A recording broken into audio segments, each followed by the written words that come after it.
Yo and hello, Mike here, baseball collector. Today, 1983 Topps, my childhood personified here. I just finished the run by getting the Dave Parker, and people ask me all the time which set has the most Hall of Famers in it. This is it, 83 Topps. There are 99 cards total that show Hall of Famers. I'm going to break this into sections. We're going to first look at the base cards. There are some other guys that I will point out that are not Hall of Famers, but probably will be someday. So we'll kind of look at all of them. I'm going to do this. There's so many cards to go through, guys. I'm just going to get started and we'll talk as we go. There is one record breaker card, which is here, the Rickey Henderson stolen base when he, I think, stole 130 bases or whatever. Then you've got Pudge, Carlton Fisk there. We go over to Jim Rice and Raleigh Fingers. Most of these I'm going to have 8s and 9s in these cards. Lots of Hall of Fame, or I say lots, several that have their last card in this set, including Johnny Bench. That's in a 10. Jack Morris.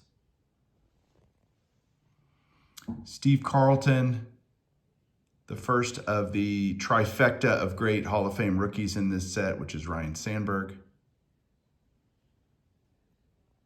Got a little Alan Trammell, Don Sutton. We go over to Bruce Sutter and second year Cal Ripken there. I always loved this design. I think it's so clean and cool. Second row, Harold Baines, Rickey Henderson, who at that point was an absolute superstar. Here we go with Rod Carew and the aforementioned Dave Parker, which again was the last 83 Topps card that I needed. You'll see this a couple times in 83. Dusty Baker. Definitely think Baker will get in as a manager, and was a good ball player too, for sure. And I try to get those guys in their playing days cards, as well as any managerial cards that they have in the decade. And then you got Fergie Jenkins, of course. Then we go to Goose Gossage, another manager who will, I think, eventually be in the Hall of Fame, and that's Terry Francona. I think that's a second year of Francona. I think his rookie's 82 Topps. We've got Dennis Eckersley and the last card of the great Carl Yastrzemski there. Finish this row with Tom Seaver and Tim Raines. A little rock action. Third row of base cards, George Brett and Joe Morgan. Paul Molitor, and then the last card of Jim Cott. I think that's the third great that we've seen with their last card. Andre Dawson, second year Lee Smith. Tony Perez. Tommy John, I bought this earlier, or late last year, thinking he might get in the Hall of Fame. So I picked up a couple of his cards that were cheap. 83 was one of them. Then we go to Dave Winfield, Bert Blyleven, Michael Jack Schmidt, and Robin Yount. I mean, you can just see this set is full of greats. We go over here to Nolan Ryan, Gary Carter, Phil Niekro, Ted Simmons,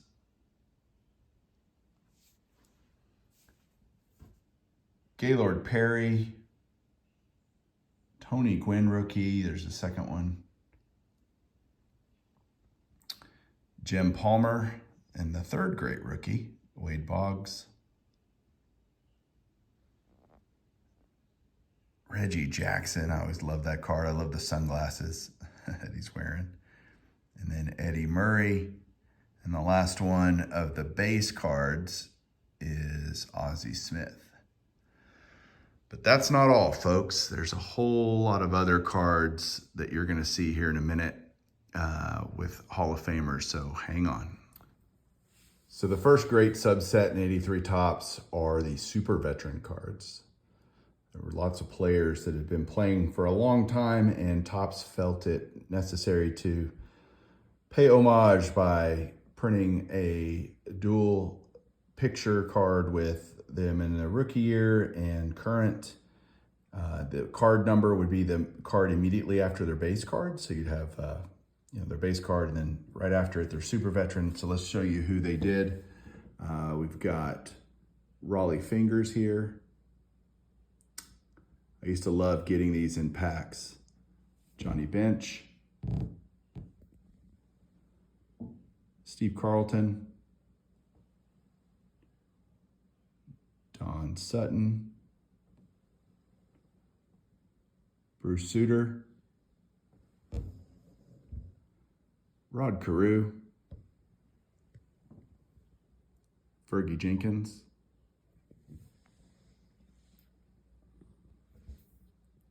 Goose Gossage.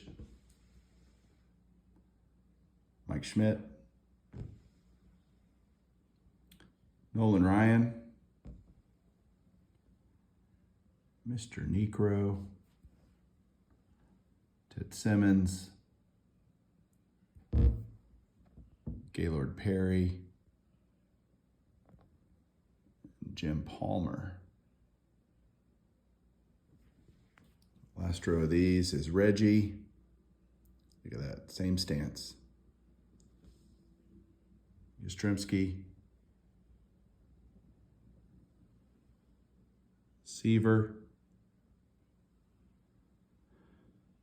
Morgan. Jim Cott. And finishing it off with Tony Perez. So there's those. Move on to the next bit of cards. Next little group is the All-Stars. You got 6 Hall of Famers in the American League All-Star team, 6 from the National League. You start with Carew and Brett. Yount. Reggie. Ricky and Carlton Fisk. I always loved getting the All-Star cards. I just, again, thought that was so cool. Like, these are the best guys. Mike Schmidt. Then you got 3 Expos in a row. You got Dawson, Raines, and Gary Carter. And we finish off the National League with Steve Carlton as the pitcher and Bruce Sutter as the reliever. So yeah, those are so cool.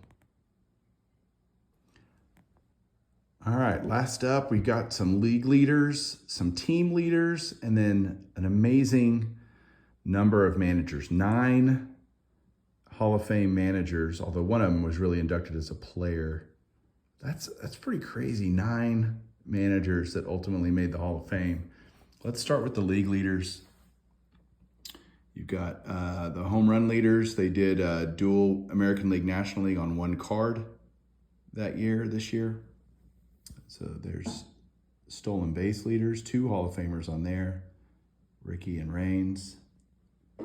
Steve Carlton on the victory leaders card. Steve Carlton again on strikeout leaders. And leading fireman, Bruce Sutter. And Dan Quisenberry, he was good. Batting leaders. Each team had a batting leaders card where they would show the player with the highest batting average and the lowest ERA as a pitcher. So you had batting and pitching leaders. The Orioles had 2 Hall of Famers on theirs, Eddie Murray and Jim Palmer. Fergie on the Cubs. Joe Morgan on the Giants. Steve Carlton on the Phillies. Rod Carew on the Angels. And these aren't easy cards to get because most people don't grade these, and I get it. But you got Robin Yount on the Brewers. So these were tough to find. but eventually I got him. Jim Rice, Red Sox. Phil Niekro, and maybe someday Dale Murphy in the Hall of Fame. We'll see. And Ricky Henderson on the A's. Now to the managers. You've got Joe Torre and Whitey Herzog here. La Russa, Frank Robinson, of course, the first black manager in the major leagues. Was a manager for a long time and an outstanding player, obviously. Bobby Cox with the Blue Jays, which most people associate him with the Braves, of course. Sparky Anderson. The year after this, he would win the World Series with the Tigers. Tommy Lasorda, Dick Williams, and finally Earl Weaver for the Orioles. So yeah, lots and lots of cards to show from this set for the Hall of Fame run. Glad to have it complete. It is awesome and I love it. Such a great set. Thanks everybody for watching. Let me know what you think down below. Talk to you soon. Keep collecting.